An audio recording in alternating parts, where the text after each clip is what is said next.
मुंबईतून आता पुण्यात जाऊया, पुणेकर काय म्हणतात पाहूया। तुमच्या जिल्ह्यामध्ये कुणाची हवा आहे? आमच्या जिल्ह्यामध्ये भाजप महायुतीची हवा आहे आणि आम्ही पुण्यातनं कसबा मतदारसंघात येतो।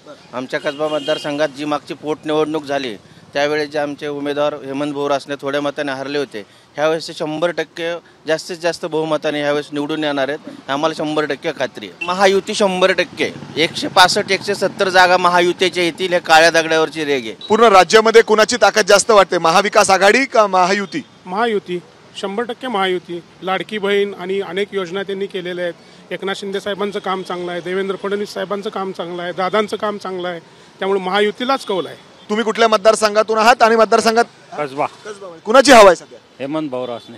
आणि काय वाटतं, एकंदरीत वाटतंय राज्यामध्ये काय होईल?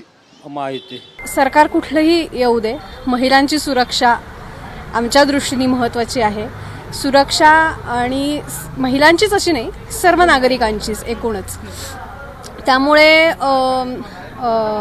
कुठल्याही सरकारने हाच प्रयत्न प्रथम करावा अशी महिला म्हणून माझी अपेक्षा आहे। लाडक्या बहिणीचे पैसे दिलेत सरकारने, सगळ्यांना अनेकांना लाडक्या बहिणीचे पैसे दिलेत आणि अनेक महिला त्याच्यावर इन्फ्लुएन्स झाल्या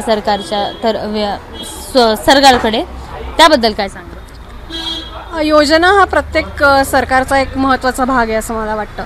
प्रत्येक सरकार आपल्या आपल्या स्ट्रॅटेजीप्रमाणे त्या आखतही असतो।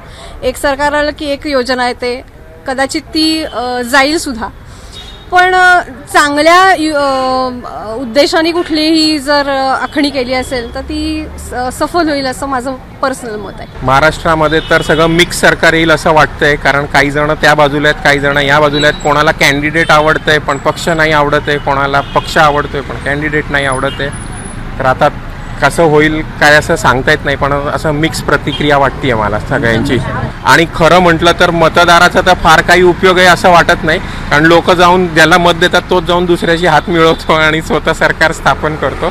त्यामुळे मतदाराचा किती इम्पॉर्टन्स आहे आता आपल्या डेमोक्रेसीमध्ये ते आता पुढचा काळच सांगू शकेल। सरकारकडनं काय अपेक्षा असेल? सरकारकडनं तर सगळ्याच अपेक्षा असतात जे सर्वसामान्य नागरिकांना असतात ते।